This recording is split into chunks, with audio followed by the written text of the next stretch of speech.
তা মাগুরাতে এরকম ছিল নাই বিধে আমি চালু করবার ছিলাম। তা বাড়িতে 1 বছর মতো রাজি হয় না। পরে 1 বছর পরে নিজ উদ্যোগ নিয়ে আলাদা একটা কিছু টাকা পয়সা গুছাই আমি এটা চালু করলাম। প্রথমে 2 কেজি থেকে চালু করছে কীভাবে কিরাম চলে। তো 2 কেজি নিয়ে হচ্ছে কি আমি রায়গ্রাম দিয়ে বিলাক্সি করতে ঘোরাঘুরি করছি, ঘুরে গেল। পরে 5 কেজি নিয়ে আবার মাগুরা জামতলা গেছি, ওই 85 টাকার সামনে। ওইখানে গেলি পরে পুরো ক্লিয়ার। মানে প্রথম দিকে আপনি কি এটা কি ভ্যান মানে না কিসে নিতেন আর কি? প্রথমে থেকে ভ্যানে ওই ঠেলা গাড়ি ছিল।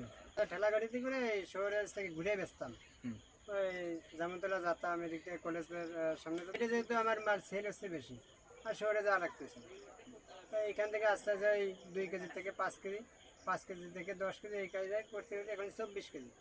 শুকনো ছিল 24 কেজি ছিল।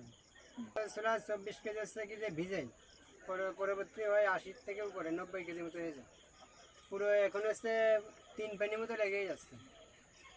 প্রথম হচ্ছে কি যে গামলাই করে এখানে নিয়ে আসতাম, ওই আপনার যে মাথায় করে ওই গামলাই করে, এই যে এইখানে একটা টেবিল ছিল, যে এই টেবিলটা প্রথমে এই টেবিলটা চালু করছি।